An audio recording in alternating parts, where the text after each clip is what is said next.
धन्यवाद. कश्मकश आणि दिव्य वार्ताच्या वर्धापन दिनानिमित्त मी त्यांना शुभेच्छा देतो. वर्तमान काळ हा सत्तेला शरण जाणाऱ्या पत्रकारितेचा काळ म्हणून ओळखला जाईल कदाचित येणाऱ्या काळामध्ये. सत्तेला शरण जाणाऱ्या पत्रकारितेच्या काळामध्ये सत्तेला शहाणपण शिकवणारी पत्रकारिता करणं खूप अवघड बनलेलं आहे. आणि अशा काळामध्ये स्थानिक वर्तमानपत्रांची जबाबदारी खूप वाढली आहे, कारण राष्ट्रीय स्तरांवरची जी वर्तमानपत्रं आहेत ती भांडवलवाद्यांच्या ताब्यात जाऊन एक विशिष्ट अशी राजकीय विचारधारेच्या अंगानं समाजमन विकसित करण्यासाठी प्रयत्न करत आहेत. मुस्लिम समाजामध्ये पत्रकारितेचा एक मोठा सुवर्ण काळ 1857 नंतर पाहायला मिळालेला आहे. उर्दू वर्तमानपत्रांनी भारताच्या स्वातंत्र्यामध्ये मोठं योगदान दिलं आहे. अनेक उर्दू वर्तमानपत्राच्या संपादकांनी अक्षरशः फासावर जाणं पसंत केलं, पण भारताच्या पारतंत्र्याला विरोध करत स्वातंत्र्याची आस घेऊन पत्रकारिता करणं त्यांनी थांबवलं नाही. त्याच्यामध्ये सोलापूरचे कुर्बान हुसेन असतील किंवा मौलाना मोहम्मद हसरत मोहानी असतील, अशा अनेक पत्रकारांचा उल्लेख केला जाऊ शकतो. गजनफर नावाचं वर्तमानपत्र चालवत असताना कुर्बान हुसेन यांना फक्त त्यांनी वर्तमानपत्राच्या माध्यमातून सोलापूर कम्युनची पार्श्वभूमी निर्माण केली म्हणून त्यांना फाशीची शिक्षा झाली. फाशीची शिक्षा झाल्यानंतर त्यांचे मित्र कवी कुंजविहारी हे त्यांना भेटायला बिजापूरच्या तुरुंगात गेले आणि तुरुंगात जात असताना कवी कुंजविहारी त्यांच्या डायरीमध्ये लिहितात की एका 23 वर्षाच्या तरण्या बांड पोराला, ज्याला फक्त स्वातंत्र्यासाठी संघर्ष केला म्हणून फाशीची शिक्षा झाली आहे, त्याला भेटायला जात असताना माझी मनस्थिती अतिशय विचल अशी होती, पण त्याला भेटल्यानंतर माझी मनस्थिती आणखीनच चांगली झाली. त्याला भेटल्यानंतर त्याला मी म्हटलं की बाबा, मी ज्यावेळेस तुला भेटायला येत होतो त्यावेळेस माझी जी मनस्थिती होती ती अतिशय खराब होती. मला दुःख वाटत होतं की एका उमद्या तरुणाला आपण गमावतोय, त्याला फाशीची शिक्षा झाली आहे, त्याला आपण कसे सामोरे जाऊ. त्यावेळेस हुतात्मा कुर्बान हुसेन यांनी त्या कवी कुंजविहारींना म्हटलं होतं, कविराय, मी तुम्हाला म्हटलं होतं की तुमची जी कविता आहे, शोक का करीती जननी, भेटेन पुन्हा 9 महिन्यांनी, घेईन जन्म पुन्हा तुझ्या उदरात आणि करीन संघर्ष तुझ्याच स्वातंत्र्यासाठी, ही कविता गात मी फासावर जाईन, असं कुर्बान हुसेन यांनी त्या तुरुंगात म्हटलं आणि ती कविता गात ते फासावर गेले. हा इतिहास मुसलमानांच्या पत्रकारितेचा आहे. पण हा देश स्वतंत्र झाल्यानंतर या पत्रकारितेनं किंवा भारतातल्या मोठमोठ्या भांडवलवादी पत्रकारितेनं अल्पसंख्याकांसोबत सामाजिक न्यायाची भूमिका घेतली नाही आणि त्यांनी मुसलमानांची ज्ञानकेंद्र, नॉलेज सेंटर्स जे आहेत, मैं हिंदी में बात करूं या मराठी चल जाती है? ठीक है, ठीक है, नहीं, मैं दोनों ज़ुबानें जानता हूँ और बहुत अच्छी तरीके से बात कर सकता हूँ. तो देखिए, जब भी पॉलिटिकल चेंजेस होते हैं तो नॉलेज सेंटर्स को टारगेट किया जाता है. इस हुकूमत को तब्दील करने के लिए, आज़ादी के लिए जिन उर्दू जर्नलिस्ट ने, सहाफ़ियों ने कोशिशें की थी, उस सहाफ़ियों की कौम के साथ में जर्नलिज़्म ने जो बर्ताव किया आज़ादी के बाद में, वो बहुत ही ख़तरनाक था. मैं एक वाक़या बताता हूँ आपको, उसके बाद में हम लोग कुछ इस वक्त की पत्रकारिता के ताल्लुक से कुछ बातें जानने की कोशिश करेंगे. 1990 का वाक़या है अलीगढ़ मुस्लिम यूनिवर्सिटी के ताल्लुक से. अलीगढ़ मुस्लिम यूनिवर्सिटी के ताल्लुक से जागरण नाम का एक न्यूज़पेपर चलता है जो पूरे दुनिया में 5 नंबर का और इंडिया का नंबर 1 का न्यूज़पेपर है. वो न्यूज़पेपर में न्यूज़ छपती है 1990 में कि अलीगढ़ मुस्लिम यूनिवर्सिटी के अस्पताल में, जो मेडिकल कॉलेज है अलीगढ़ मुस्लिम यूनिवर्सिटी का, उसके अस्पताल में 28 पेशेंट और 74 हिंदू विद्यार्थियों की हत्या कर दी गई है जहर दे करके. ये न्यूज़ कौन पब्लिश करता है? जागरण न्यूज़पेपर पब्लिश करता है. पब्लिश करने के बाद मेरठ, चांदसोई, मथुरा वगैरह में फसाद होती है. फसाद के बाद में कमीशन बिठाया जाता है. देखिए, बहुत ही सीरियस बात है, पत्रकारिता किस तरीके से माइनॉरिटी और दलितों के साथ सलूक करते आई है. न्यूज़ छपती है 78 हिंदुओं की और 24 विद्यार्थियों की अलीगढ़ मुस्लिम यूनिवर्सिटी के मेडिकल कॉलेज में जहर देकर हत्या की गई. न्यूज़ छपती है जागरण में न्यूज़ छपने के बाद दंगे होते हैं. दंगे होने के बाद कमीशन बैठता है और कमीशन इंक्वायरी करके रिपोर्ट देता है कि जो न्यूज़ जागरण न्यूज़पेपर ने पब्लिश की थी वो महज एक अफवाह थी, महज एक अफवाह थी। ये न्यूज़ पब्लिश होने के बाद प्रेस ट्रस्ट ऑफ इंडिया एक इंक्वायरी कमीशन बिठाता है, बिठा करके 3 महीने इंक्वायरी करता है और बहुत ही सख्त कार्रवाई जागरण न्यूज़पेपर के खिलाफ की जाती है। वो कार्रवाई पता है आपको क्या है?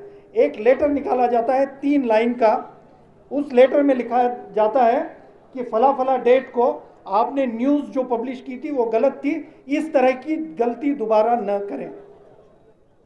इतनी सख्त कार्रवाई दलित और अल्पसंख्यकों के खिलाफ में फर्जी न्यूज़ चलाने के बाद यहाँ के न्यूज़पेपर्स पर हुई। कुछ दिन पहले यहाँ के मशहूर न्यूज़ चैनल ने, देखिए पत्रकारिता किस तरीके से काम करती है और कर रही है, यहाँ के एक मशहूर न्यूज़ चैनल ने टीपू सुल्तान के ताल्लुक से एक न्यूज़ पब्लिश की, एक वीडियो बनाया। आज भी आप लोग यूट्यूब पे जा कर के देख सकते हैं, मैं नाम नहीं लेना चाहता। वो न्यूज़ चैनल ने टीपू सुल्तान के ताल्लुक से जो न्यूज़ वीडियो पब्लिश किया था, उसमें उसने दावा किया था कि टीपू सुल्तान ने सन 1745 में 5000 अयंगार ब्राह्मणों की हत्या की, उस वजह से अयंगार ब्राह्मण आज भी दिवाली नहीं मनाते हैं। ये वीडियो आने के बाद कई लोगों ने मुझसे कांटेक्ट किया और पूछने लगे कि ये वाकया सही है या गलत। मैंने उनसे सवाल किया, मामूली सी बात है, थोड़ा सा क्रॉस चेक किया कीजिए। न्यूज़ चैनल कह रहा है सन 1745 में टीपू सुल्तान ने 5000 अयंगार ब्राह्मणों की हत्या की, मगर हकीकत यह है टीपू सुल्तान की पैदाइश 10 नवंबर 1750 की है। जो शख्स पैदा सन 1750 में हुआ वो अपनी पैदाइश के कब्ल 5 साल पहले 5000 अयंगार ब्राह्मणों को कैसे मार सकता है? फिर इंडियन एक्सप्रेस ने एक न्यूज़ पब्लिश की, नहीं बोले 1750 में नहीं, 1755 में मारा था। फिर वही सवाल, 5 साल का बच्चा 5000 लोगों को कैसे मार सकता है? ये एक बार नहीं होता है। कोल्हापुर में दंगे हुए, सांगली, सातारा, कोल्हापुर, मैं जाकर आया, घूम कर आया। वहाँ पे जिन बच्चों ने स्टेटस रखा उन बच्चों के फैमिली से मिला मैं। आप लोग जानते हैं स्टेटस किसका रखा गया था? कोल्हापुर में फसाद हुआ, नाम जोर से बोलिए, औरंगजेब का। ये किसके जरिए आप तक पहुंचा? न्यूज़पेपर में छपा, आपने सुना, यकीन किया। हम लोगों ने फैक्ट फाइंडिंग किया, उस बच्चे का अकाउंट आज भी मेरे पास में लिंक्ड है, मैं दिखा सकता हूं। उस बच्चे ने औरंगजेब का नहीं, टीपू सुल्तान का स्टेटस रखा हुआ था और न्यूज़पेपर ने बात फैलाई, उस बच्चे ने औरंगजेब का स्टेटस रखा था, झूठ फैलाया, उस बच्चे की जिंदगी को तबाह और बर्बाद किया गया। ये इस मुल्क में हो रहा है, कोई आवाज नहीं उठाता।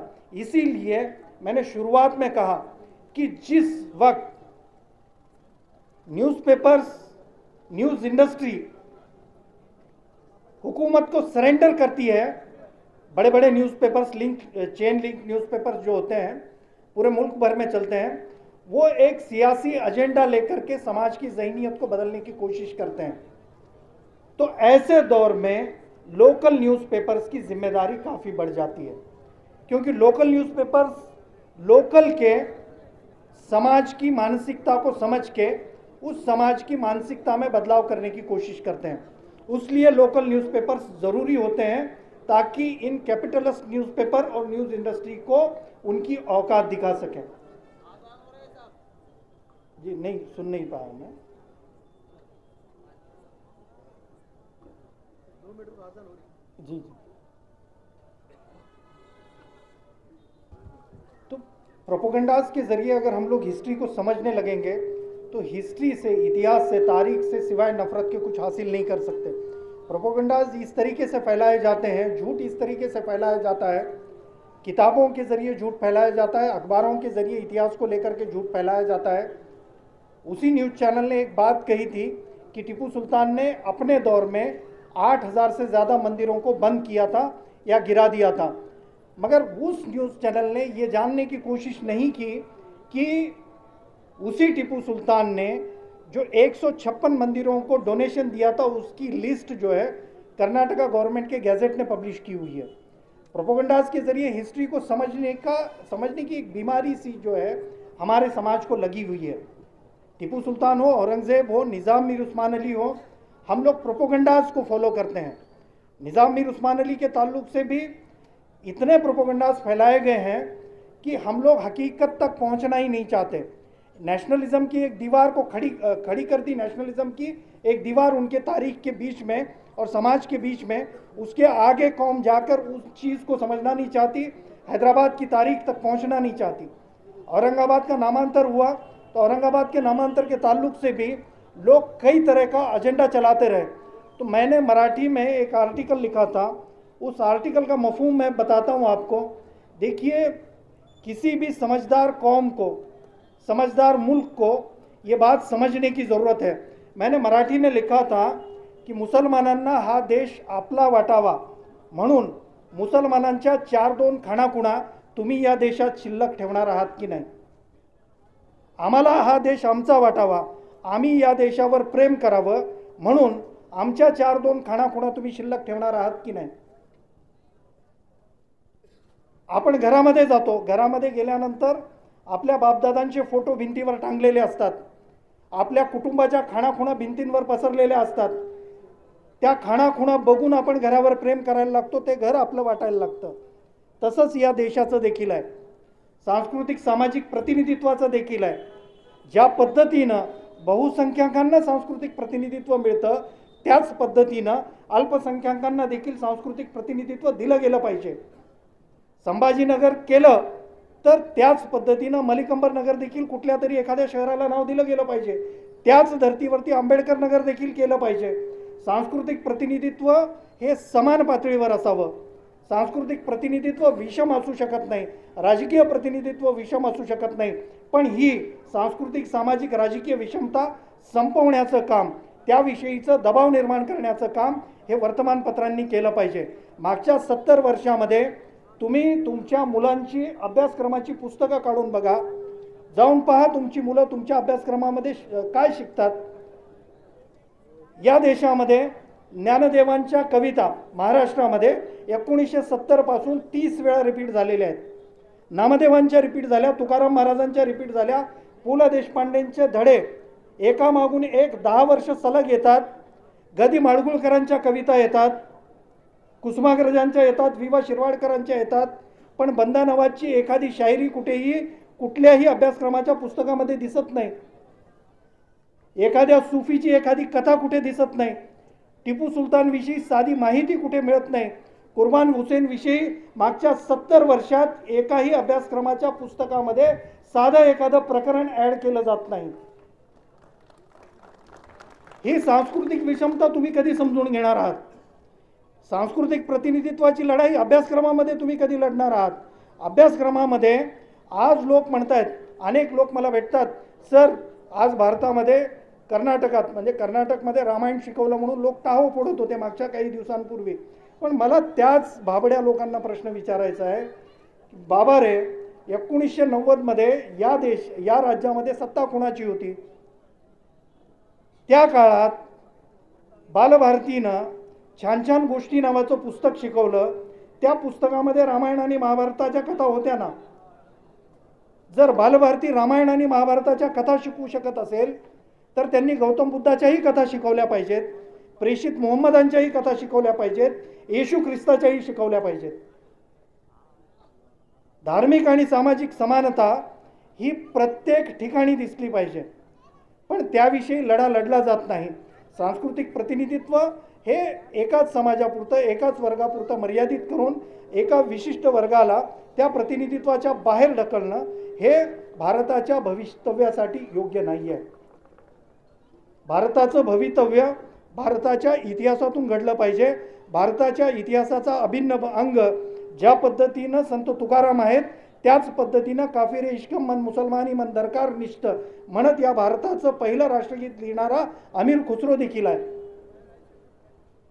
ज्या पद्धतीनं पु ल देशपांडे या महाराष्ट्राच्या संस्कृतीचं प्रतिनिधित्व करतात, त्याच पद्धतीनं युमा पठाण देखील करतात।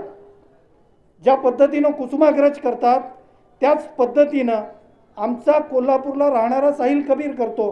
पण ही सगळी माणसं परिघाच्या बाहेर का ढकलली जातात? कारण वर्तमानपत्र आपली जबाबदारी विसरायला लागली आहेत. सामाजिक आणि सांस्कृतिक समस्या या समस्याच नाही आहेत असं ज्यावेळेस आपल्याला वाटायला लागतं त्यावेळेस राजकीय विचारधारेमध्ये प्रतिगामीपणा हा माजतो आणि त्यातून झुंड हत्या व्हायला लागतात. माणसं माणसाला माणूस समजायला लागत नाहीत. माणसं माणसाला माणूस म्हणून समजून घ्यायला तयार नाहीत. महाराष्ट्रामध्ये मागच्या 90 दिवसांमध्ये एकट्या सोलापुरात 6 झुंड हत्येचे प्रयत्न झालेत, मॉब लिंचिंगचे. सांगली, सातारा, कोल्हापूरमध्ये 16 घटना अशा घडल्यात जिथं मुसलमान तरुणांना पकडून नाक घासायला लावलं, पण दुर्दैवानं एकाही वर्तमानपत्रामध्ये त्याची बातमी आलेली नाही. याची पत्रकारिता, या दबल्या पिचल्या वर्गाची पत्रकारिता आपण कधी करणार आहोत? कधी त्या लोकांचं दुःख दर्द आपण समजून घेणार आहोत? शब्बीर अंसारी आता इथे होते मागे स्टेजवरती. शब्बीर भाई ने अपनी ज़िंदगी लगा दी. उनसे कभी पूछिए तन्हा अकेले में बैठ के, क्या उन्होंने ओबीसी के दाखले मिलने के लिए जो जद्दोजहद की उसके लिए कभी उनको मदद की गई या उनके साथ में आवाज़ मिलाकर कोई खड़ा हुआ? बातें बहुत सी हैं, दर्द बहुत बांटा जा सकता है. मैंने इसीलिए कहा शुरुआत में आते ही लोकल न्यूज़पेपर इसीलिए ज़रूरी हैं ताकि न्यूज़ इंडस्ट्री सियासी एजेंडा फॉलो करते हुए समाज को एक ऐसी घिनौनी दिशा में लेके जा रही है जहां पर सिर्फ तबाही है. इस कैपिटलिस्ट अडानी अंबानी की न्यूज़ इंडस्ट्री को अगर रोकना है, जो 2000 के नोट में ब्लूटूथ और चिप ढूंढ रही थी, वैसी चीफ पत्रकारिता को अगर जवाब देना है तो local newspapers, local YouTube channels के अलावा मुझे तो भी कोई दूसरा ऑप्शन नहीं दिखता है. Local newspapers, local YouTube channels, local पत्रकार फ्रीलांस तरीके से इस हुकूमत पर जितना दबाव बनाए रखेंगे उतना इस मुल्क को एक आज़ाद और रोशन मुस्तकबिल की तरफ हम लोग ले जा सकते हैं. मुझे खुशी है कि मैं जिन लोगों के साथ में काम करते आया हूँ उनमें से कई लोगों को यहाँ अवार्ड से नवाजा जा रहा है. इलियास सर हैं, शफीक भाऊ हैं, शब्बीर अंसारी साहब हैं, जिनकी उंगली पकड़कर मैं महाराष्ट्र में घूमता हूँ. ऐसे बहुत से लोग हैं. सुशीला ताई हैं जिनके ताल्लुक़ से मैं शोलापुर में सुनते आया हूँ. बहुत से लोग हैं जिनका नाम ले सकता हूँ. अबरार भाई हैं. अबरार भाई की नज़में, अबरार भाई की शायरी के ज़रिए एक जोश और जज्बा पैदा होता है इस हुकूमत को टक्कर देने का, इस हुकूमत के ख़िलाफ़ में लड़ने का. शायरी मुर्दा इंसान में जान डाल सकती है. शर्त यह है कि वो शायरी लिखने वाला शायर जो है वो ईमानदार होना चाहिए. वो अगर बिका हुआ है, बिका हुआ शायर, बिका हुआ फ़लसफ़ी मुर्दा समाज को जन्म देता है. जिंदा शायर, जिंदा फ़लसफ़ी एक विकार वाली कौम को जन्म देता है जो हर चुनौती के लिए डट कर खड़ी होती है. मैं ऐसी ही शायरी की उनसे उम्मीद करता हूं और यहीं रुकता हूं. शुक्रिया, मुझे आपने सुनकर लिया. मेरा सेक्टर अलग है. मैं कुछ दिन पहले तक न्यूज़पेपर में काम करता था. मैंने न्यूज़पेपर लाइन छोड़ दी. 2016 में रिज़ाइन किया मैंने. मैं एक बहुत बड़े न्यूज़पेपर में न्यूज़ एडिटर हुआ करता था. वहाँ से निकलकर मैंने मेरे समाज के इतिहास को समझने की कोशिश की, जानने की कोशिश की, क्योंकि मैं देख रहा था मेरी कम्युनिटी का सांस्कृतिक आधार, उनकी तहजीब जो है कमज़ोर की जा रही है. मैं कई उर्दू स्कूलों में गया, जाकर 2 मिनट में ख़त्म कर रहा हूँ. मैं कई उर्दू स्कूलों में गया. मुझे शर्म आई. मौलाना शिबली नोमानी का नाम मेरे उर्दू स्कूलों के टीचर्स को भी पता नहीं है. मैं बच्चों को जब पूछता हूँ ज़ियाउद्दीन बर्नी से आपका क्या नाता था, बच्चे बता नहीं सकते. मिनाजुल सिराज से आपका क्या नाता था, बच्चों के चेहरे पे खामोशी होती है. इकबाल का नाम पूछता हूँ तो बच्चे जानते नहीं हैं. सर सैयद का नाम पूछता हूँ तो बच्चे खामोश रहते हैं. मौलाना आज़ाद का नाम पूछता हूँ तो बच्चे कुछ बता नहीं सकते. देखिए, आपने अपने बुज़ुर्गों की उंगलियाँ छोड़ दी हैं. भटकना तो आपकी मुस्तकबिल में लिखा है.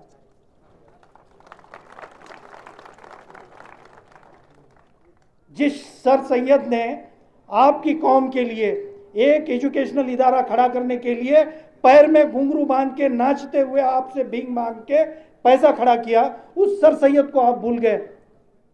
मौलाना आज़ाद अहमदनगर के जेल में बंद थे. जुलेखा बेगम का जनाजा निकला, इसी कौम में से कुछ दरिंदों ने उनके जनाजे पे पत्थर बरसाए। उस मौलाना आजाद को हम भूल गए। जाइए बच्चों से पूछिए अपने कुर्बान हुसैन को के बारे में क्या जानते हैं, बता नहीं सकते हो। याद रखिए, आपकी तारीख, आपकी तहजीब, आपका समाजी बायोडाटा है। आप अपनी खिदमत को भूल रहे हैं। सर सैयद ने एक बात कही थी, उतनी बात बताकर मैं रजा लेता हूं। सर सैयद ने आखिरी दौर में अपनी सारी प्रॉपर्टी जायदाद, अलीगढ़ मुस्लिम यूनिवर्सिटी जो उस वक्त मोहम्मदन एंग्लो कॉलेज था, उसके नाम कर दी।